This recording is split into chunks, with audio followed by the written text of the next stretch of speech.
All right, guys, handling objections. The great thing about today is what I'm going to teach you. Not only will it help you in business a ton, it'll also help you in your freaking marriage as well. Handling objections.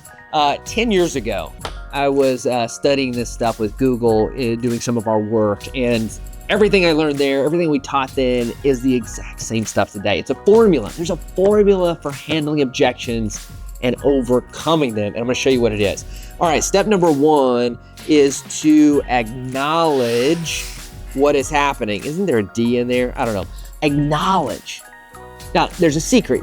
The goal here is to acknowledge without agreeing, right? So a customer comes in, and then JC, that's way too expensive. I get it. Sometimes it can feel like a lot.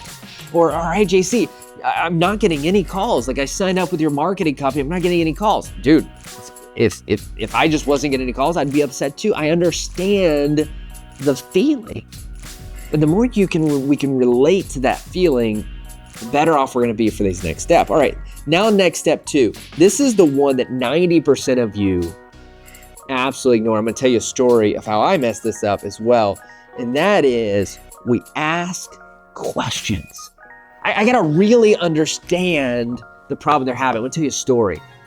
I was about 3 years into working with one of the fastest growing agencies in the US. We were absolutely crushing it. We got up to about 300 employees. I was at all the service side, which means my job was, how do we connect with customers? How do we retain them? How do we build relationships with them? And I'll be honest, I was a little arrogant in my role. I felt that I could retain anyone. There was a sweet old lady. She called in one day and it got transferred over to me. And I got where I was like, just tell me the minimum. I'll retain the lady, just tell me the minimum. And they said, hey, look, the lady just doesn't see the value in what we're doing. She got lots of questions and that's it. So she jumps on the phone with me. I kind of looked up her account. I was like, man, we're producing a ton of leads. Why is she so upset? And so she got on, JC, I don't understand what's going on. I don't understand the value you guys are providing. And I just kind of interrupted her. Hey, I get what you're saying. I went straight to responding. I went straight to answering her question. It was like, Miss Patterson, I'm just making up a name. What do you mean? I was like, do you mind if we jump on a screen share real quick? She's like, absolutely. She was the sweetest lady. And so we started showing her the leads, and I started showing her the reporting, and I started showing her emails. I even played some calls because we were recording her calls. And she was like, man, this is great. This is great. I was like, so why are you so upset with me? She goes, well, JC, it's not that I didn't think you weren't doing value. It's like, literally, I've tried to call. My account manager hasn't been responding. I literally don't know what y'all are doing. I was like, oh my gosh. You ever gotten into an argument with your spouse and you just realized that they meant something completely different? You were on the same page, you just didn't think you were on the same page? Ask questions. Okay, when you say it's too expensive, what do you mean by that? When you say that you haven't been getting leads, you're not getting any calls, or is it just certain calls?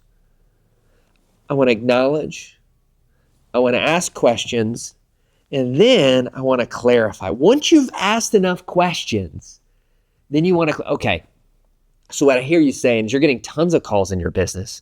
Things are going really well for you. You're not sure that the stuff that we're doing is actually providing those calls. Is that true?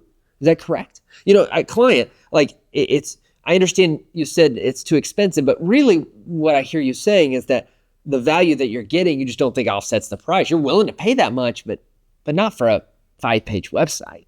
You're willing to pay that much, but not if insurance doesn't cover it. You're willing to pay that much, but whatever the case. I want to clarify. I want to get down to a singular problem. And before you go anywhere, I'm going to tell you a secret about this one. But then, and only then, do I want to respond, right? If I clarify, no, JC, you didn't get it, I'm going to go back to asking questions. But once that we're clear on the actual problem, then I want to respond. Now, here's what I want to encourage you. I want you to respond with the same level of significance that you believe their problem is. So let me give you an example. If your client is they're really frustrated with this objection. I mean, they can't get over it. Man, we're just too far off. Instead of, a lot of times it sells, that's not a big deal. It's not a big problem. I want you to try leveling that problem. One example of this might be, you know what? I completely get what you're saying. What I would like to do is I want to get off the phone here. I want to go talk to my boss. I want to go talk to the owner. I want to bring them in the conversation. I want to really make sure this is a good fit. I want to maybe even get them on a call.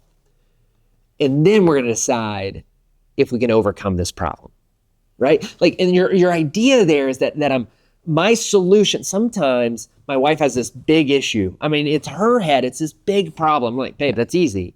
Just wake up 15 minutes early and you'll get it done, right? Does that make her happy or does that piss her off, right? It's frustrating. It's not that simple. And so it encourages you to respond at the same level of the disagreement. You start using this formula, guys, in your sales process, and you can use this in sales, you can use this in retention, and you can use this with your wife, right? If we use, I promise you, you will dramatically increase your sales, you will increase your retention, and ultimately you'll have a lot better experience in communicating with your clients. So hopefully this helps, guys. At the end of the day, again, if you're interested in scaling with stability, like how do we do things in a better way to serve and build a company that we're excited and proud of? How do we scale a business in a stable way that doesn't forsake our family, our faith, and our health? I want you to drop that follow, comment, engage, join our free Facebook community. I love the opportunity to work with you and meet with you in the future. And I hope you guys have an incredible day.